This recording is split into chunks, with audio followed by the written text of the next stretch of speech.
গুরু বা শিক্ষক হলেন এমন একজন ব্যক্তি যার কাছে ভরসা করে আমাদের মা বাবা শৈশবে বিদ্যালয়ে পাঠান। গুরুই পথ নির্দেশ করেন। কিন্তু যুগের পরিবর্তনে ছবিটা অনেকটাই বদলেছে। আজকাল আর এই প্রজন্মকে মারধর তো দূরে থাক, বকাবকিটাই ক্ষতিকারক হয়ে দাঁড়াতে পারে। কেন বলছি এই কথা? কারণ এমনটাই অভিযোগ এসেছে আমাদের কাছে। ঘটনা দুর্গাপুরের এমএমসি টাউনশিপের একটি বেসরকারি স্কুলের শিক্ষিকার বকুনিতে আত্মঘাতীর চেষ্টা ক্লাস 7-এর 2 ছাত্রের। স্কুলের শিক্ষক তরুণ ভট্টাচার্য জানান, কয়েকদিন ধরেই ওই বেসরকারি স্কুলের ক্লাস 7-এর 2 ছাত্রী দুষ্টুমি করে চলেছিল। ক্লাসের কয়েকজন শিক্ষক শিক্ষিকা তাদের অভিভাবকদের জানানোর কথা জানায় ওই ছাত্রীদেরকেই। ফোন নাম্বার চাওয়া হয় তাদের বাড়ির লোকের। আর এরই ফলস্বরূপ মঙ্গলবার স্কুলের বাথরুমে থাকা ফেনাইলের বোতল থেকে ফেনাইল মেশানো জল একে অপরের মুখে ঢেলে আত্মঘাতীর চেষ্টা। ঘটনা জানতে পেরে তৎক্ষণাৎ স্কুল কর্তৃপক্ষ তাদের হাসপাতালে পাঠায়। জানা গেছে 2 ছাত্রী বর্তমানে সুস্থ আছে। কি হয়েছে বল? কি জোরে গার্জেনের নাম্বার নিয়েছিল, ঠিক আছে, দিয়ে বলছে যে দীপিকা ম্যাম এমনি গার্জেন কল করবে, বাড়িতে যে এমনি বাবার হাতে মারা যাবো। তো ও বললো যে চল বাথরুমে চল, ফিনাইল খাবো। যে না। কে বললো? কি না বললো ফিনাইল খাবো? কেন?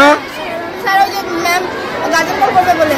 ম্যাম গার্জেন কল করবে তাই ফিনাইল নিবি? আচ্ছা, তারপর দিয়ে আমাকে বাথরুমে নিয়ে এলো। কেন আমি খাবো না বলছে হা কর। কিন্তু আমি হা করতে চাইছি, আমাকে জোর করে আমার মুখে ঢুকিয়ে দিল। কে খাইয়ে দিল?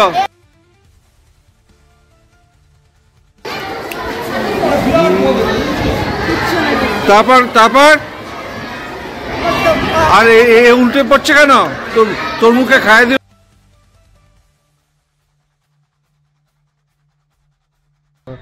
ভর্তি হয়েছে স্টুডেন্ট, কি অবস্থা তাদের? কি নিয়ে ভর্তি হয়েছে? ফিনাইল পয়জনিং দুটো বাচ্চা ভর্তি হয়েছে। বাচ্চা ওরা যেটা বলছে নাকি একজন আরেকজনকে ফিনাইল খাইয়েছে। তো যাই হোক, মানে তো ওরকম মগ খাওয়াতে বেশি খাওয়ানো যায় না। তো যেটুকু খাইয়েছে পেশেন্ট হিসাবে পেশেন্ট কন্ডিশন স্টেবল, না কিছু নেই। দুজনে ভর্তি হয়েছে? দুজনে স্টেবল? এখন ভর্তি হয়েছে সকালে ভর্তি হয়েছে। এখন ভালো আছে। স্কুলের বাচ্চা? 9 থেকে পড়া বোধ হয়, 12 বছর ক্লাস 7 পড়া। 12 বছর, হ্যাঁ 12 বছর 7 হওয়া উচিত। 7 পড়া। তো বলছি যে ওদেরকে স্কুল থেকেই কি এখানে নিয়ে এসেছিল? স্কুল থেকেই এসেছিল, হ্যাঁ। তৎক্ষণাৎ আপনারা চিকিৎসা চালু করে? চিকিৎসা করেছি। এখন ভালো আছে? এখন ভালো আছে। মাধ্যমিক পরীক্ষা বাচ্চা ভর্তি আছে। আজকে স্কুলে 2টি ছাত্রী কয়েকদিন ধরে দুষ্টুমি করছিল। তাদেরকে আমাদের ক্লাসে কোনো একজন টিচার দেবিতা দে, সে ডেকে বলেছিল যে তোদের গার্জেনের ফোন নাম্বারটা দে, তোদের গার্জেন কল করব, তোরা স্কুলে দুষ্টুমি করছিস সেটা তোর বাবা মাদেরকে বলবো। এই হচ্ছে তার অপরাধ। এবার এরা করেছে কি, স্কুল ছুটির আগে যে সময়তে স্কুলের ওই টয়লেটগুলো একটু ধোয়া মোছা হয়, তো ইয়েগুলো আমাদের সুইপাররা গিয়ে একটু ফিনাইল ঢেলে পরিষ্কার করে। সেই বোতলগুলো ছিল, ফিনাইল ছিল না, ফিনাইলের বোতল ছিল, জল ভরা ছিল।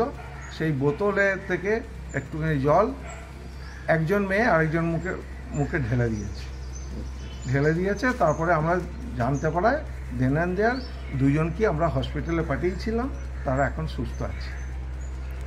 হঠাৎ এরকম ঘটনা, মানে বলুন এটা কি করবো? একটা স্কুল যদি বাচ্চারা দুষ্টুমি করে তো তাকে পানিশমেন্ট দেবার আমাদের কোনো ক্ষমতা নেই। অ্যাটলিস্ট তো গার্জেনকেও যদি আমরা একটু খবর না দিতে পারি যে তো আপনার বাচ্চা দুষ্টুমি করছে, তো পরে তো ওই গার্জেনই এসে বলবে স্যার আমাদেরকে জানাননি কেন যে আমার বাচ্চা দুষ্টুমি করে। তা সেটুকুও যদি করতে গিয়ে প্রবলেম পড়তে, তার স্কুল চালানোই যাবে না। বড় দুর্ঘটনা ঘটেনি? হ্যাঁ, বড় দুর্ঘটনাতে কিছু ঘটেনি। আমরা সঙ্গে সঙ্গে পাঠিয়ে দিয়েছি হসপিটালে। এবং কোন শ্রেণীর?